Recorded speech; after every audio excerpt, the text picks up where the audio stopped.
Now, did your dad have a business at 101 South Main, besides the dray business? No, that's all he had was just the dray business. That's all he had. And was it a building there, or was it a stable, or what was it? No, it was just a plain building, 101 Saloon. That's what it was. The 101 Saloon was the area, and that's where my dad and him kept the horses, you know. I mean, instead of keeping the boulevard, because that was too far away, so and the same with Olson, they'd put their horses there. A lot of times they'd come in and be a phone wall waiting, Mr. Korn, will you pick up a bunch of grapes in Meterville and deliver them to West Park Street or something like that, see? But he just parked the horses in front of the bar. Just parked the horse in front of the bar there, and when they were killing time, they wouldn't play cards, but most of the time they were busy all the time. How did they get calls? Was there a telephone around there? Yeah, telephone there. They had a telephone, and they were paying for the telephone service, and the owner would pick up the orders and write them down for us. Frank, you got an order to pick up furniture at South Main and deliver them to here, you know what I mean? So that's how... What was the name of the bar? 101 is all it was called. And so the people would call that bar, and the bartender would tell your dad or Mr. Olson, and then they would make deliveries. See, they had little cards, what they had cards, you know what I mean? And they had Frank Korn, dray business, 101 South Main, telephone number so-and-so. And it was the bar phone number. The bar phone number. And now, how long did your dad have the dray business there? Well, he had it after he came from the ranch, and then he had that for about, I think about 8 years. Then he sold it, and then he went into the insurance business.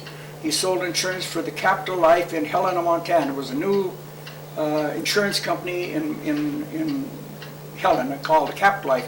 And then it transferred, and the Western Life of Colorado took it over. And my dad sold it, and like I said, my dad, Frank Venable is the guy's name I was trying to think of. Frank Venable lived on the west side. He was the general manager of the Capital Life Insurance Company, and their offices were in the Rialto building. And that's where my dad used to go up there, and he had a kind of a space up in the office there with Frank. Frank Venable was the general manager, and my dad was the general agent. And the two of them had sold insurance all over Butte. Okay. Now, what year did you graduate from high school? 1932. Okay. And then how long did you go to business college? 2 years. 2 years. Did you go full-time for 2 years, or did you work in the meantime? No, I didn't work at all. Well, no, I'll take that back. I worked at the Rose Garden in the nighttime, went to business college school in the daytime, and then I went to work at the Red Rooster, and then when I got to work steady at the White Swan, then I left the business college. And I took just a business course in typing in business college. Well, were you working at the White Swan and the Red Rooster during Prohibition? No, it was after Prohibition. All this was after Prohibition? Oh, yeah. Yeah. Did you work in any bars or serve any liquor during Prohibition? Yes, I did. Well, I mean, it's all right now, Art. Where did you work at? Well, like I said, it was the Rose Garden, you know what I mean, but I just soon forget that. It was nice working, you know what I mean. And then, of course, after my dad quit business, then him and I bought an interest in the Shapiro's bar on West Park Street. Shapiro, a fellow by the name of Shapiro. He had a bar, and it was right across from Uncle's Jewelry Shop on West Park. It is now called Instant Print. That's where my bar was at. And like I said, the bus depot was on the corner, the terminal food was on the corner, drugstore and barber shop, and the bar was on the corner there. And then 18 years later, my brother bought my dad's interest, and then I quit in 1960 and went to work for George McCarthy for a while, and then I was appointed. Let's stay at the bar for a while. Now, you started the Terminal Bar in 1935. Right. Now, was it a working man's bar, or what kind of a bar was it? Well, it was the last bar on Park Street West. It wasn't a working man bar. We had some of our best customers, Dr. Kelly, insurance adjusters, uncles, the jeweler, butchers, Ben Roncheto from the, Matt Christie from the Waldorf Market, and, more or less, we did have quite a few miners come in that later on when the war started, you know what I mean? Mm-hmm. And the guys come in that didn't go to the war or work in the mines here in Butte, and they lived in the houses across the street, like the King Block or something, they lived there. Then they became our patrons too, but most of when we first started was kind of a mediocre bar. It wasn't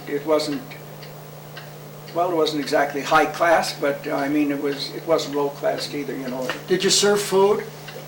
Not until later. It wasn't later till Fred Craze. His wife, Fred Craze, was the cook down at the Shanty Barn Cafe. So then they opened up, it was Barker's Bakery. So they opened up Barker's Bakery and changed it to a restaurant. And then we cut a partition in between the bar and the restaurant so that we could serve food in the bar and they could serve. So the bakery was next door to you? The bakery, Barker's Bakery is next door to it. Mm-hmm. And that's where my brother learned the baker's trade, in Barker's Bakery. Frank? And then from there he went down to Goldhard Bakery on Montana Street. Where was that at? On Montana Street was about the 300 block above Jensen's drugstore. On which side of the street? That would be on the east side of the street. Oh. And so then that's how, then my brother bought the bar, and then I retired. Like I said, I went to work at the airport, and then I stayed at the airport for, I don't know, it was 15, 17 years. Let's stay at the bar for a while. Next door to the bar was the Terminal Market? Was the Waldorf Market. Waldorf Market. That was a high-class market. You could buy almost anything you wanted to. You could buy rattlesnake bait, mushrooms, or anything else, canned mushrooms. Ben Christie owned that. What was his name? Ben Christie. Oh, yeah. And he was the one that told my wife how to pick out oranges. He said, when you get oranges, feel them for weight. He said, because those are the ones that are full of juice. And she always remembered that. You never take a light orange. Never take a light orange seed. But anyway, he was there, and then next to him was John Bender's barber shop. He was a barber. And then the next door to that was the bus depot. It's called the Terminal Cafeteria and Drugstore. And that's where the bus stopped. The buses were in the back, weren't they? The buses pulled in the back of my bar. They pulled in the alley between Wilson's shop and everything else. Some of them parked, if there was room, they'd park on Park Street. But they never had no signs there. But if there was room, they'd pull on Park Street. Otherwise, they'd pull around the corner and park on Dakota Street. If there wasn't able to there, they'd pull in the alley. And so it got so that the manager came in and said, do you mind if our bus passengers pass through your bar? So they'd pull in the bar, and of course, you know how big the bus is. The alley is narrow there, so we'd pull in right close so they get out of the back door of the bus. They'd get on our back steps and go right through our bar and into the restaurant to get tickets. Did it help your business? To a certain extent it did, And another thing, when you're on those buses that length, I don't remember them having toilets in there. So the first thing they do is to head on our place and stop at the potties, you know what I mean? But it did help our place, yes, because they would have to go pick up their tickets and come back to our place or go through the alley and squeeze between the wall and the narrow bus. Mm-hmm. Now, was there any big day at your bar? Was like the 4th of July or St. Patty's Day? Was there any special day that was really Oh, big? yeah. Election Day was a good day. Was it? Yeah, we were closed then. Election Day was the best day. You were closed, though. Oh, yeah. Yeah, we were closed, The front door, our front door swings both ways, going in and out. So we had a little chain through it, but then the back door was always open. Boy, that was a very good day. Because the bars were closed on Election Day. The bars were closed on The Election front Day. doors were. The front doors were closed on Election Day, yeah. Yeah. And of course, 4th of July was a good day. Any activity was a good day, We had Tom Morgan was the mayor, and before that was another Republican, I what it was. But anyway, he instituted a deal where we'd clean up the street.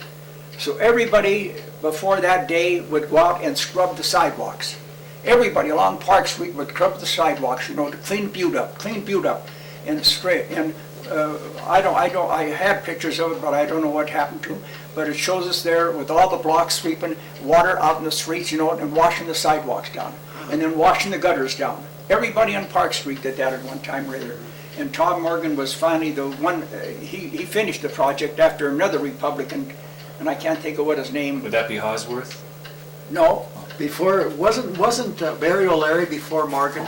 yeah, Barry O'Leary was first, then Morgan was next. Yeah. Morgan was before Barry O'Leary, but before Morgan. But he was a... Well, the Hosworth was the Republican. Hosworth. Yeah. Charlie Hosworth, he was a very particular friend of my dad's. Very, and he was one that negotiated. Then, of course, what he said on the 75th anniversary, he asked everybody to go back to the old days, you know what I mean? So at that time, we left a little goatee there. My dad left a little goatee there. Our bartender left a little goatee there. And my picture shows there where we put a false front on the terminal bar and called it Cactus Pete's Bar. Big sign. That was in Cactus Pete's. 54, wasn't it? Yeah, Yeah. yeah, 54. Cactus Pete's Bar. Because my dad grew a beard then. I remember that. Yeah, he did, yeah. And old man Shelty, when he didn't have enough business, you know, he'd walk along the street there, and he had a little hammer, you know, he'd walk along the street there and be talking to somebody, he'd touch the window like this here a little bit, you know. So I could get some glass That's off the business. record, of course. So I could get some glass business. You know, yeah. It wouldn't be too big a plate glass window, but a little one, you know, you tap the window there, you know what I mean? That was George Schulte's dad.